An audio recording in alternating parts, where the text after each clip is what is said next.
कुरान पाक में है, या अय्युहल्लज़ीना आमनुत्तकुल्लाह वक़ूलू क़ौलन सदीदा युस्लिह लकुम अअमालकुम व यग़फिर लकुम ज़ुनूबकुम व मन युतिइल्लाह व रसूलहु फ़क़द फ़ाज़ फ़ौज़न अज़ीमा। ए ईमान वालो, अल्लाह से डरो और सीधी बात कहो। तुम्हारे अमाल तुम्हारे लिए संवार देगा और तुम्हारे गुनाह बख्श देगा। और जो अल्लाह और उसके रसूल सल्लल्लाहु अलैहि वसल्लम की फर्मा बरदारी करे, उसने बड़ी कामयाबी पाई। इंसान दुनिया में रहते हुए बहुत सी गलतियां, बहुत सी कोताहियां, बहुत सी खताएं करता रहता है, हो जाती हैं। कि मशहूर मुहावरा है कि इंसान खता का पुतला है। तो इंसान से गलतियां होती हैं, कोताहियां होती हैं, गुनाह हो जाते हैं, खताएं हो जाती हैं, लेकिन उस गुनाह, उस खता पर अड़ना और डटना नहीं चाहिए। हमारे अंदर बेशुमार गुनाह पाए जाते हैं, बेशुमार बुराइयां पाई जाती हैं, बेशुमार हमारे अंदर कोताहियां पाई जाती हैं, बेशुमार हमारे अंदर कमियां पाई जाती हैं कि हम जगह जगह पर गलत बात कर लेते हैं। गुफ्तगू करते हुए हम सोचते नहीं हैं कि हम क्या बात कर रहे हैं, क्या कलाम कर रहे हैं, क्या गुफ्तगू कर रहे हैं। क्या इस बात से हमारा रब तो नहीं नाराज हो जाएगा, या ये जो बात कर रहे हैं हम, इससे मेरे महबूब सल्लल्लाहु अलैहि वसल्लम की नाफरमानी तो नहीं हो जाएगी, या हम जो बात कर रहे हैं इस बात की वजह से मेरे किसी भाई की दिल आज़ारी तो नहीं हो जाएगी, मेरे माँ बाप का दिल तो नहीं टूट जाएगा, मेरे दोस्त अहबाब जो हैं उनको तकलीफ तो नहीं पहुंचेगी, मेरे जो रिश्तेदार हैं, मेरे हमसाए हैं, मेरे अहले महल्ला हैं, उनको मेरी इस गुफ्तगू से, इस कलाम से, इस बात करने से कहीं इनके दिल को ठेस तो नहीं पहुंचेगी, इनकी दिल आज़ारी तो नहीं हो जाएगी, इनको इनके दिल को तकलीफ तो नहीं पहुंचेगी। इंसान तरह तरह के गुनाह करता है, तरह तरह की कोताहियां होती हैं, और इंसान को तरह तरह की बीमारियां भी लग जाती हैं। ऐसी बेशुमार बीमारियां लग जाती हैं कि जो लाइलाज भी होती हैं, जिसको डॉक्टर कह देते हैं ये मर्ज लाइलाज है, अब इसका इलाज कोई नहीं है। हार्ट अटैक की बीमारी लगती है, शुगर की बीमारी है, ब्लड प्रेशर का मर्ज आ जाता है, यानी बेशुमार बीमारियां लग जाती हैं। तो हम उसका इलाज करते हैं, हम उसके डॉक्टर के पास जाते हैं, जो स्पेशलिस्ट होता है उस मर्ज का, हम उसके पास जाते हैं और वहां पर जाकर हम अपना उज़्र रखते हैं, अपनी बीमारी बताते हैं कि हमें ये मसला है, हमें ये परेशानी है। जिस तरह से हमें जिस्मानी बीमारियां लगती है, इसी तरह से हमें रूहानी बीमारियां भी लग जाती हैं। रूहानी बीमारियां हसद, गीबत करना, चुगली करना, वादा खिलाफी करना, झूठ बोलना, एक दूसरे के ऊपर इल्ज़ाम तलाशी करना, उसके ऊपर झूठे इल्ज़ाम लगा देना, उसको ऐसी बात करना जिसके सामने वाले को दिल आज़ारी हो जाए, दिल टूट जाए। हम नाप तोल में कमी करने वाली हमें रूहानी बीमारी लगी हुई है। हम झूठ बोलते हैं, जगह जगह पर हम झूठ बोलते रहते हैं, सच्ची बात करने से भागते हैं हम, सच्ची गुफ्तगू करने से कतराते हैं हम, सच्ची और सीधी बात करने से हम भागते हैं। जबकि रब फरमाता है या अय्युहल्लज़ीना आमनुत्तकुल्लाह वक़ूलू क़ौलन सदीदा, कि ऐ ईमान वालों अल्लाह से डरो और सीधी बात कहो। क्या मतलब? कि सच्ची सुथरी बात करो, अच्छी गुफ्तगू करो, अच्छा कलाम करो, अच्छी बात करो, यानी झूठ नहीं बोलना, सीधी सच्ची बात करनी है। और रब हमें फरमा रहा है कि मुझसे डरो और सीधी बात करो। ऐ मेरे भाइयों, हमें रब्बे कायनात ने बेहतरीन उम्मत का लक़ब दिया है। क्या फरमाया? कुंतुम खैरा उम्मतिन उखरिजत लिन्नास, कि तुम बेहतरीन उम्मत हो, बेहतरीन उम्मत हो। अब जब हमें बेहतरीन उम्मत कहा गया है, जब हमें बेहतरीन उम्मत कहकर हमें अशरफुल मखलूकात का लक़ब मिला है, तो फिर हमारा अंदाज़े बयान, हमारा अंदाज़े गुफ्तगू, हमारा अंदाज़े कलाम जो है, हमारा मुआशरे में रहने का जो सलीका है, जो बात करने का तरीका है, जो हम दुनिया में रहते हैं, तो वो भी फिर हमारा रहने का तरीका भी बेहतरीन होना चाहिए।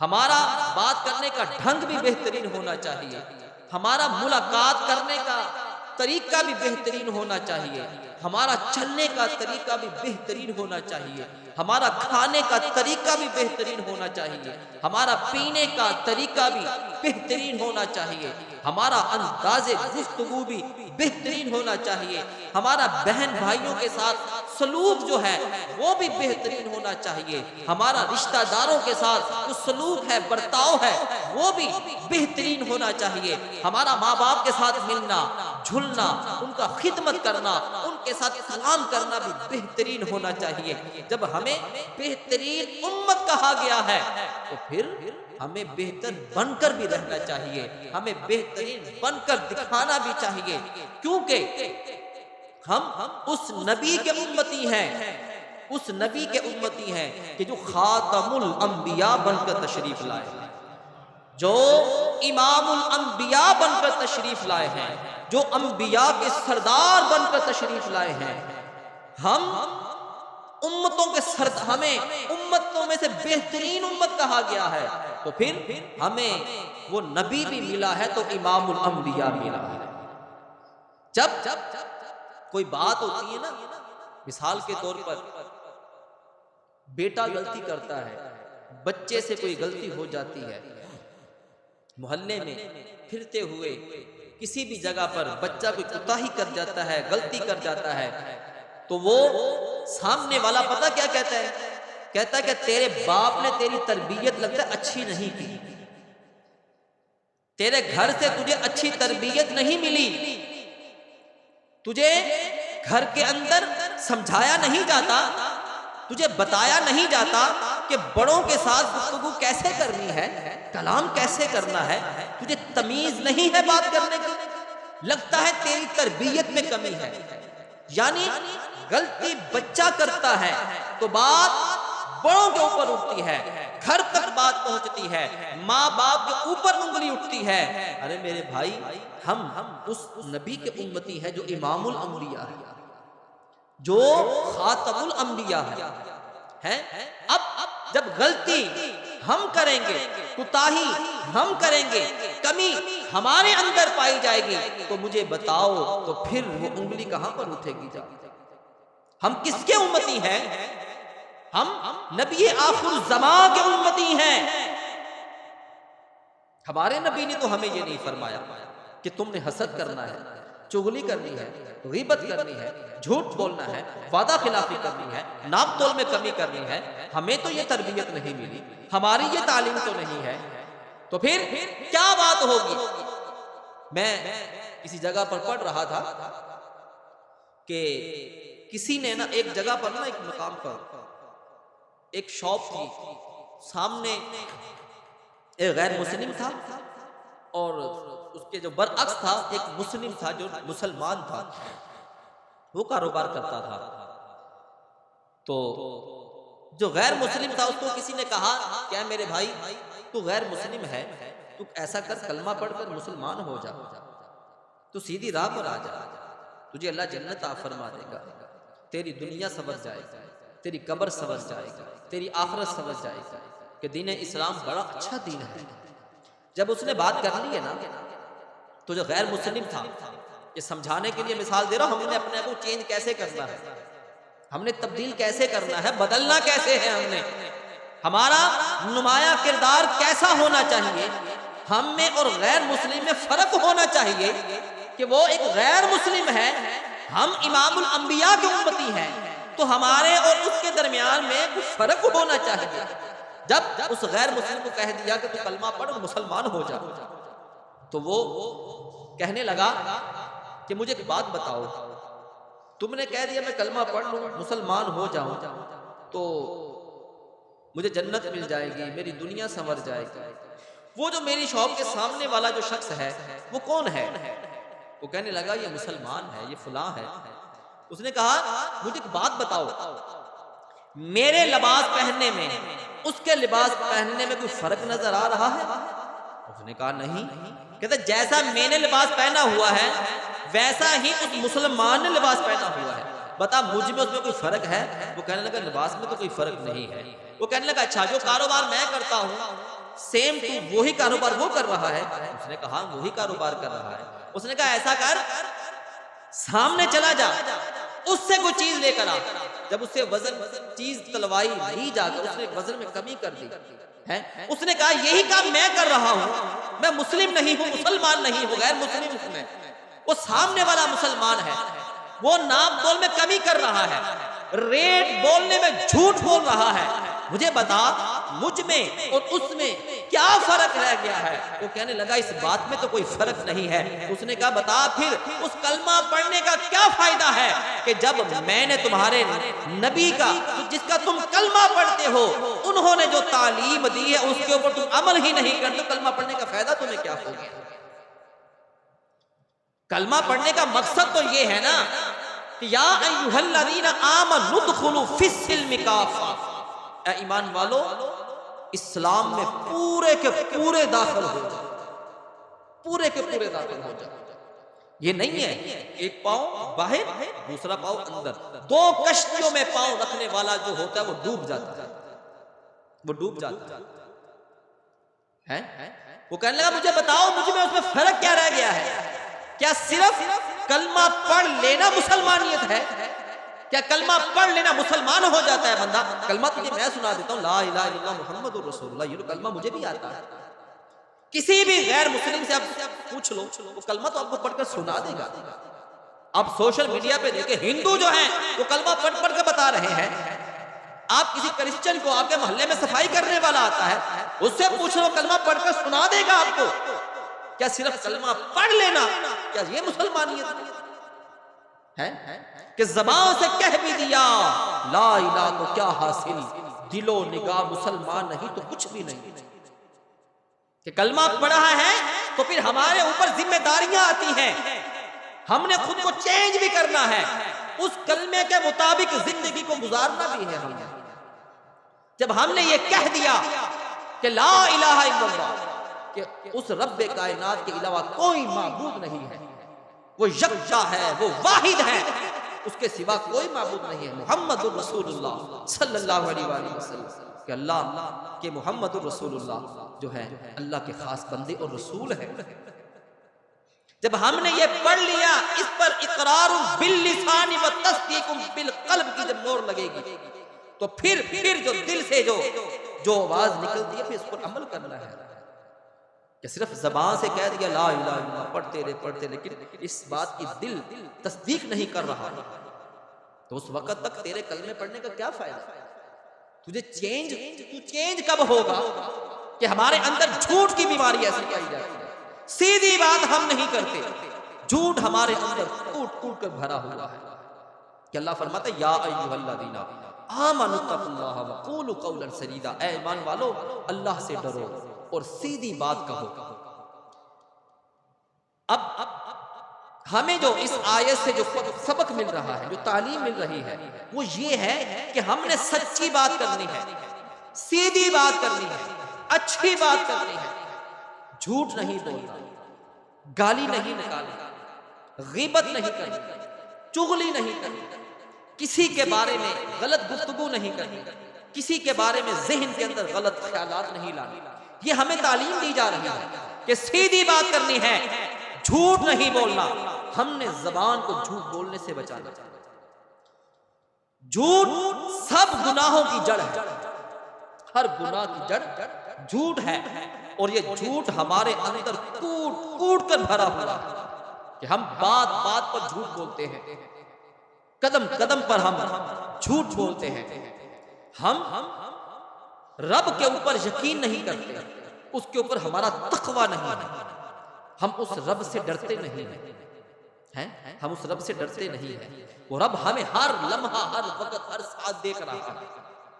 हम गुनाह करते हुए, झूठ बोलते हुए ये सोचते नहीं है कि हमारा रब हमें देख रहा है, हमारा मालिक हमें देख रहा है, हमारा परवरदिगार हमें देख रहा है, हमारा खालिक जिसने हमें पैदा फरमाया है वो हमें देख रहा है। झूठ बोलते हुए हम परवाह नहीं करते, झूठ बोलते हुए हम ख्याल नहीं करते। ये जबान जो है, इसको हमें इन 32 दांतों के दरमियान में पहरे के अंदर हमने इसको रखा हुआ है, इसको रख दिया गया है कि ताकि बंदा इस जबान को संभाल कर रखे। लेकिन फिर भी हम झूठ बोलते रहते हैं, इस जबान का गलत इस्तेमाल करते हैं। कि नबी करीम सल्लल्लाहु अलैहि वसल्लम ने इस जबान के बारे में इरशाद फरमाया कि कि जब सुबह होती है, जब सुबह का वक्त होता है ना, तो जिस्म के तमाम आज़ा, हाथ, पांव, आंखें, कान, सर, जिस्म के पूरा जो बदन है, हर आज़ा जो है इस जबान के सामने रिक्वेस्ट करता है, वो इससे इल्तिजा करता है, अपील करता है। वो क्या कहता है? वो कहता है, हर जिस्म का आज़ा कहता है, ऐ ज़बान अगर तू ठीक रही तो हम भी ठीक रहेंगे, अगर तू ठीक है तो हम ठीक हैं, अगर तू सीधी है तो हम सीधे रहेंगे, अगर तू टेढ़ी हो गई तो हम भी टेढ़े हो जाएंगे, हम भी टेढ़े हो जाएंगे। इस ज़बान को कैसे संभालना है? इस ज़बान से झूठ नहीं बोलना। इमाम मोहम्मद गजाली रहमतुल्लाह ताला अलैह आप फरमाते हैं, वही शख्स ज़बान के शर से निजात पाता है जो उसे शरीयत की लगाम के जरिए काबू रखता है और उसे उसी बात के लिए इस्तेमाल करता है जो उसे दुनिया और आखिरत में नफा दे। इंसान आज़ा में सबसे ज़बान सबसे ज्यादा नाफरमान है, क्योंकि इंसान का जितना भी जिस्म है ना, उसमें सबसे ज्यादा जो नाफरमान है ना, वो ज़बान है। कि ज़बान को हमने संभालना है। इसकी गलत हरकत की वजह से हमारा पूरा का पूरा बदन, हमारा जिस्म जो है वो नुकसान पा सकता है, उससे हमें नुकसान हो सकता है। कितने ही घर जो हैं इस टेढ़ी ज़बान चलने की वजह से वो उजड़ जाते हैं। कि इंसान मियाँ बीवी का कितना गहरा ताल्लुक है, कितना मजबूत ताल्लुक है, लेकिन जब ये ज़बान गलत चल पड़ती है तो वो कितना मजबूत ताल्लुक जो है वो टूट जाता है, वो टूट जाता है। इंसान को गुस्सा चलता है, चढ़ जाता है। जब गुस्सा चढ़ता है, उस गुस्से के अंदर वो क्या बोलता है? तो फिर वो कहता है, वो अपने बेलगाम ज़बान से कह देता है कि अपनी बीवी को, जा मैंने तुझे तलाक दी। किससे कहा है उसने? इसी ज़बान से कहा होता है ना। फिर वो पछताता है। हमारे पास बड़े लोग आते हैं, वो पूछते हैं ये मसला कि हमने गुस्से में ये कह दिया, बताइए मौलाना क्या कहते हैं इसके बारे में? 3 बार हमने तलाक दे दी है अपनी बेगम को, गुस्से में कहा है, तो इसका हल बता दीजिए। अब गुस्से में कह दिया है, इरादा नहीं था, बोलने का इरादा नहीं था, लेकिन कह तो दिया है ना। इस ज़बान का नुकसान है। ये ज़बान जब टेढ़ी हो जाती है तो ये जिस्म के हर आज़ा को तकलीफ देती है।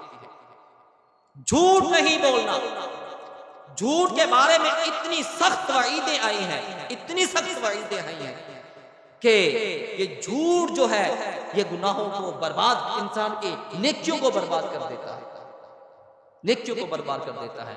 कि नबी पाक सल्लल्लाहु अलैहि वसल्लम ने इरशाद फरमाया, बड़ी प्यारी हदीस मुबारक है, मेरे महबूब सल्लल्लाहु अलैहि वसल्लम फरमाते हैं कि दो टांगों के दरमियान जो चीज है, जो दो टांगों के दरमियान जो चीज है उसकी, और ये 32 दांतों के दरमियान, जो जबाड़े के दरमियान जो चीज है, ये गोश्त का लोथड़ा जो है, इसकी गारंटी तुम मुझे दे दो, जन्नत की बिशारत में अल्लाह का महबूब तुम्हें अता फरमा देता है, मैं अल्लाह का महबूब तुम्हें अता फरमा देता। ये जबान का एक टुकड़ा जो है, ये गोश्त का टुकड़ा, ये लोथड़ा जो है, ये हमसे काबू नहीं रहता, ये हमसे नहीं संभाला जाता है। कितनी बड़ी गारंटी मिल रही है कि इसकी गारंटी देना तुम्हारा काम है। दो टांगों के दरमियान जो चीज, शर्म का जिसको कहना है, इसकी गारंटी तुम दे दो। ये गोश्त का टुकड़ा जो दांतों के दरमियान में है, इसकी गारंटी तुम दे दो, जन्नत की गारंटी में अल्लाह का महबूब तुम्हें अता फरमा देता है। कब हमने इस जबान को संभालना, कब हमने सीधी बात करनी है, सच्ची और खरी बात करनी है, कब हमने झूठ को छोड़ना है, झूठ से बाज आना है। मैंने कहा कि झूठ हर गुनाह की जड़ है, झूठ से गुनाह पैदा होते हैं, झूठ से गुनाह बढ़ता है। एक झूठ को छुपाने के लिए 100 झूठ बोलना पड़ जाता है, 100 झूठ बोलना पड़ जाता है। एक मर्तबा नबी पाक सल्लल्लाहु अलैहि वसल्लम तशरीफ फरमा है, एक शख्स आका अलैहिस्सलातु वस्सलाम की बारगाह अक़दस में हाजिर होता है और वो अर्ज करता है, मुसलमान नहीं होता, अर्ज करता है कि अल्लाह के नबी सल्लल्लाहु अलैहि वसल्लम, मेरा दिल चाहता है कि मैं कलमा पढ़कर मुसलमान हो जाऊं, कलमा पढ़कर मुसलमान हो जाऊं, लेकिन अल्लाह के नबी, बात यह है कि 4 बुरी आदतें ऐसी मेरे अंदर पाई जाती हैं कि जो आपकी शरीयत में उसके बारे में बड़ी सख्त वईदें आती हैं, और मैं आदी हूं उन बातों का, वो बुरी आदतों का मैं आदी हूं। अल्लाह के महबूब सल्लल्लाहु अलैहि वसल्लम फरमाते हैं, क्या बंदे बता, वो 4 बुरी आदतें तेरे अंदर कौन सी पाई जाती हैं? वो कहने लगा, अर्ज करता है अल्लाह के नबी सल्लल्लाहु अलैहि वसल्लम कि मैं शराब पीता हूं। क्या करता हूं, बोलिए जरा। मैं शराब पीता हूं। शराब के बारे में आता है, एक कतरा शराब का हलक में चला जाए, पेट में चला जाए, उस बंदे की 40 दिन तक कोई इबादत, कोई दुआ कबूल नहीं होती। अल्लाह, कोई इबादत, कोई दुआ कबूल नहीं होती। अल्लाह के नबी, ये एक बुरी आदत मेरे अंदर पाई जाती है। मेरे महबूब ने फरमाया, दूसरी कौन सी आदत है? वर्ज करता है कि अल्लाह के नबी सल्लल्लाहु अलैहि वसल्लम, दूसरी जो बुरी आदत है वो मेरे अंदर यह कि मैं चोरी करता हूँ, मैं चोरी करता हूँ। फिर मेरे महबूब ने फरमाया, तीसरी कौन सी आदत है? वर्ज करता है कि अल्लाह के नबी सल्लल्लाहु अलैहि वसल्लम, तीसरी जो बुरी आदत है ना मेरे अंदर, मैं जिना का आदी हूँ, मैं जिना करता हूँ। मेरे महबूब सल्लल्लाहु अलैहि वसल्लम ने फरमाया, अब बता चौथी बुरी आदत कौन सी है जो तेरे अंदर मौजूद है? वर्ज करता है कि चौथी बुरी आदत यह है कि अल्लाह के नबी, मैं झूठ बोलने का आदी हूँ, मैं झूठ बहुत बोलता हूँ। मेरे महबूब सल्लल्लाहु अलैहि वसल्लम ने फरमाया, कलमा पढ़, मुसलमान हो जा, एक बात की गारंटी तू मुझे दे दे, मैं अल्लाह का नबी तुझे जन्नत की गारंटी अता फरमा देता हूँ, तुझे जन्नत की गारंटी अता फरमा देता हूँ, एक चीज मेरे कहने पर छोड़ दे। अर्ज करता है अल्लाह के नबी, हाँ एक चीज तो मैं छोड़ दूंगा। मेरे महबूब ने फरमाया सल्लल्लाहु अलैहि वसल्लम, ऐ मेरे गुलाम, तूने दोबारा कभी भी झूठ नहीं बोलना है। क्या नहीं करना? झूठ नहीं बोलना। वो कहता है, आका सल्लल्लाहु या रसूल अल्लाह सल्लल्लाहु अलैहि वसल्लम, ठीक हो गया, अब मैं झूठ नहीं बोलूंगा। अब वो वहां से उठकर चला जाता है। जब जाता है तो रात का पहर होता है। जब रात होती है, शराब के मैखाने पर, क्लब में वहां पर पहुंचता है, शराब पीने लगता है ना, तो शराब की बोतल को हाथ डालने लगता है। दिल में ख्याल आता है, दिल में ख्याल आता है कि यार इसकी तो स्मेल ही बड़ी बुरी है, अगर मैंने इसको पी लिया तो फिर मैं नूरानी महफिल में जाकर कैसे बैठूंगा, महबूब की बारगाह में जाकर कैसे बैठूंगा। अगर अल्लाह के नबी ने मुझसे पूछ लिया, बता तूने शराब पी है, तो झूठ तो मैंने बोलना नहीं है, झूठ तो मैंने बोलना नहीं है। शराब की बोतल उठाई, फेंक मारी दूर, नहीं शराब पी। अब वो जब उठता है, चला जाता है, ज़िना करने के लिए एक औरत, फाहिशा औरत के पास जाता है।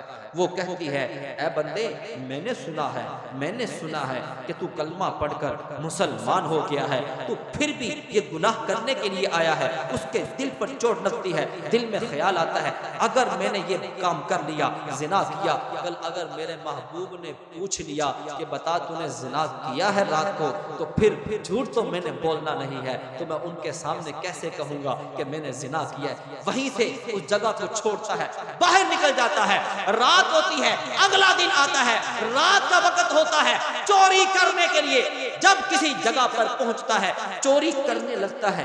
दिल में ख्याल आता है कि यार पूरे इलाके के अंदर, शहर के अंदर तो मशहूर मैं ही हूँ, मैं ही चोरी करता हूँ, मैं ही चोर हूँ। अगर मैंने चोरी कर ली, सुबह को वेला पड़ जाएगा, शोर शराबा हो जाएगा कि चोरी हो गई है मेरे घर में, चोरी हो गई है। पूरे इलाके में चोरी के नाम से तो मशहूर मैं ही हूँ। सब के सब इकट्ठे होकर मेरे पास आ जाएंगे कि तूने चोरी की है, तूने चोरी की है। अगर वो केस महबूब की बारगाह में चला गया तो अल्लाह के महबूब ने मुझसे पूछ लिया कि तूने चोरी की है, झूठ तो मैंने बोलना नहीं है, तो मैं उनके सामने ये इकरार कैसे करूंगा कि मैंने चोरी की है, चोरी की है। उसी वक्त छोड़ देता है, चोरी नहीं करता। अगला दिन होता है, अल्लाह के महबूब सल्लल्लाहु अलैहि वसल्लम तशरीफ फरमा है। वो शख्स भी सामने बैठ जाता है, दिगर सहाबा किराम मौजूद है। वो शख्स महबूब सल्लल्लाहु अलैहि वसल्लम की आंखों, अपनी आंखों से महबूब के चेहरे को टिकटकी लगाकर देख रहा है, तकता जा रहा है, तकता जा रहा है। यार पूछते हैं, ऐ बंदे खैरियत है आज तुझे? आज महबूब के चेहरे के ऊपर टिकटकी लगाकर देख रहा है, जियारत कर रहा है, क्या हो गया है तुझे? वो अर्ज करता है, वो कहता हूँ मेरे यारो, मैं तो उस महबूब की हिकमतों पर कुर्बान जाऊं, मैं उस महबूब के चेहरे की जियारत कर रहा हूँ कि जिनकी हिकमतों की वजह से उन्होंने एक चीज का, झूठ ना बोलने का मुझसे वादा लिया था। वो झूठ तो क्या मुझसे छूटा कि उसकी बरकत से मुझसे बाकी सारे गुनाह भी छूट गए हैं, बाकी सारे गुनाह छूट गए हैं। झूठ हर गुनाह की जड़ है, हर गुनाह की जड़ है। झूठ छोड़ना है। नाप तोल में कमी करते वक्त हम झूठ बोलते हैं, हम बात बात के ऊपर झूठ बोलते हैं, कलाम करते हुए हमारा झूठ होता है कि हर वक्त हम झूठ पर झूठ बोलते रहते हैं। लेकिन हमने कभी परवाह नहीं की, हमने कभी भी इस चीज के बारे में सोचा ही नहीं है कि हम झूठ बोलते हैं और कलमा हम उस महबूब का पढ़ते हैं कि जिसको सादिक व अमीन का लक़ब मिला हुआ था, है कि जिनके बारे में कुफ्फार जो थे वो भी ये कहते थे कि आप सादिक व अमीन हैं। एक मरतबा मेरे महबूब सल्लल्लाहु अलैहि वसल्लम एक चोटी के ऊपर खड़े होकर फरमाते हैं कि ऐ कुफारे मक्का सारे सामने मौजूद थे, सब के सब मौजूद थे।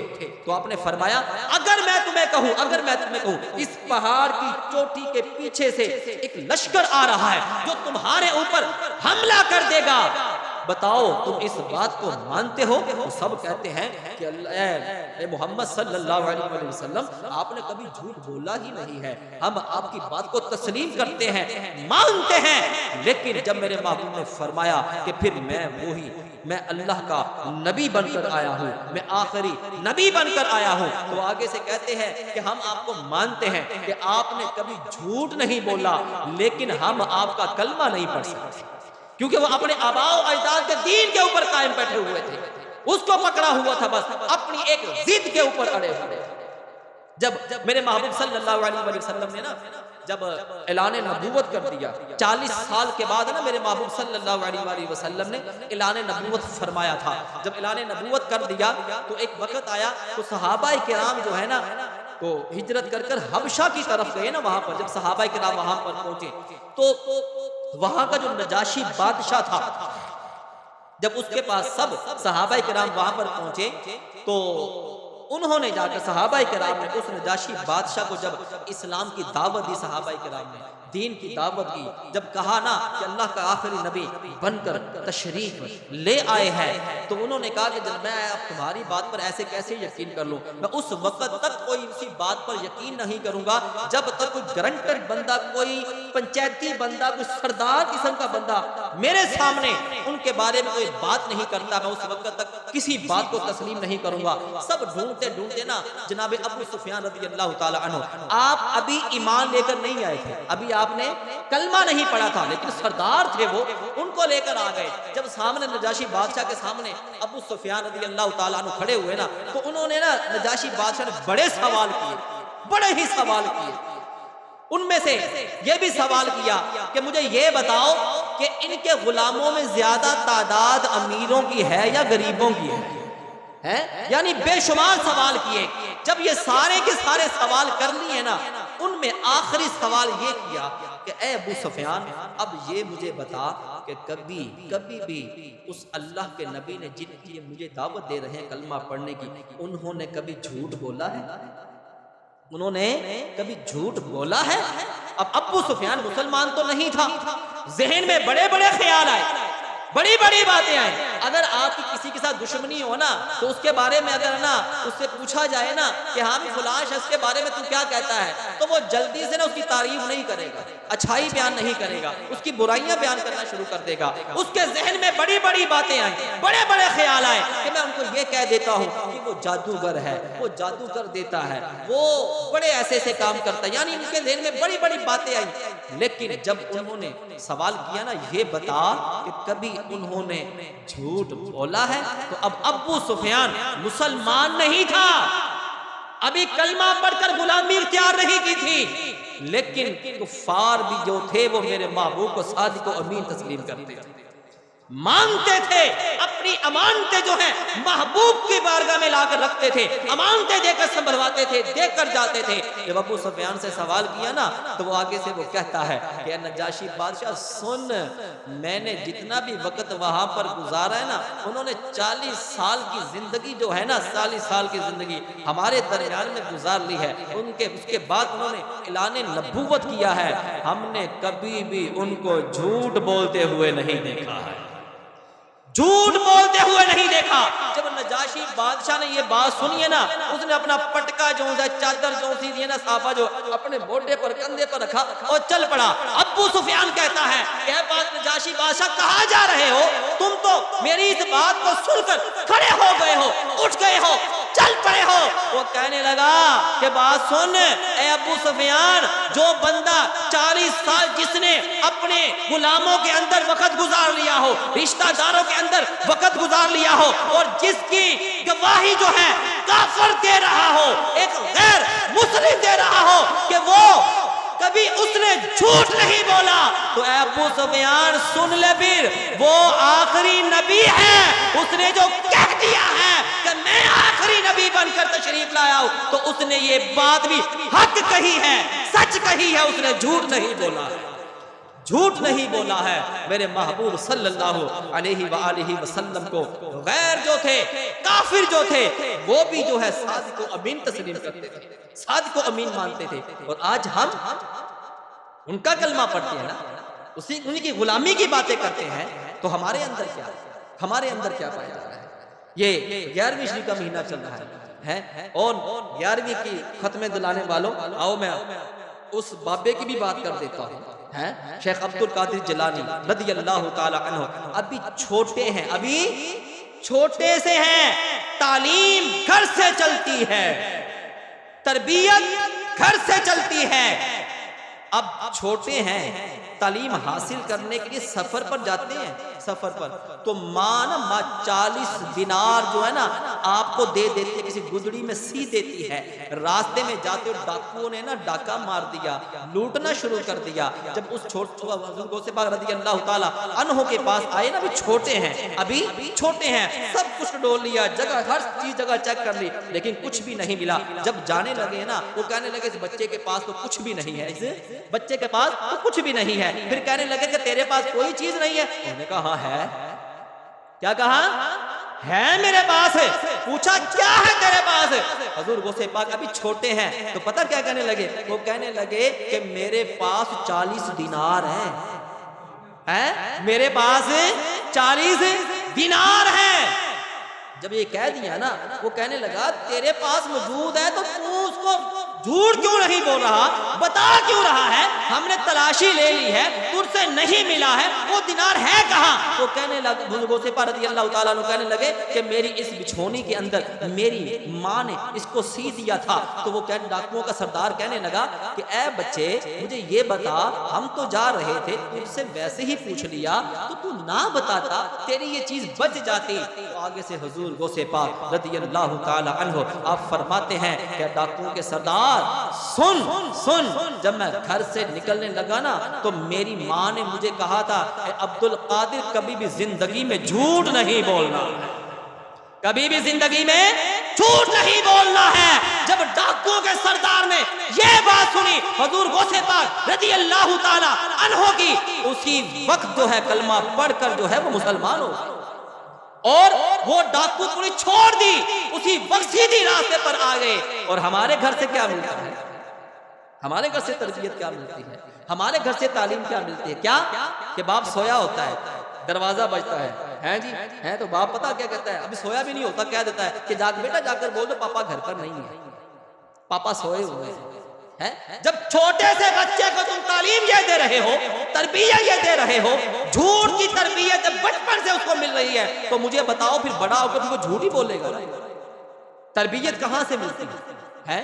पहली दरसगाह जो है ना तालीम की, वो माँ की गोदी। तरबियत का पहली घर है। जब घर में रहते हुए हम वहां पर झूठ बोलते रहेंगे, मुझे बताओ तो फिर हमारे घरों में बरकतें कैसे आ जाएंगी? हदीस मुबारका में आता है कि जब बंदा झूठ बोलता है ना, जब बंदा झूठ बोलता है तो उसके मुंह से बदबू आती है। क्या होता है? बदबू आती है। बज़ाहिर हमें पता नहीं चलता, लेकिन वो बदबू अल्लाह के फरिश्ते महसूस करते हैं। जब वो झूठ बोलता रहता है, वो फरिश्ते जो है एक मर्तबा झूठ बोलता है जो बंदा, तो उससे 1 मील दूर हो जाते हैं। अब मुझे बताओ कि जो बंदा घर में बैठे हुए झूठ बोल रहा होगा, जब रहमत वाले फरिश्ते उसकी बदबू से उसके घर से दूर चले जाएंगे, तो मुझे बताओ कि उस घर में अल्लाह की रहमतें कहां से नाज़िल, कहां से बरसेगी? मोमिन जो होता है, मोमिन वो है जो झूठ नहीं बोलता। ये बात ज़हन में रखिएगा, मोमिन वो है कि जो वो झूठ नहीं बोलता।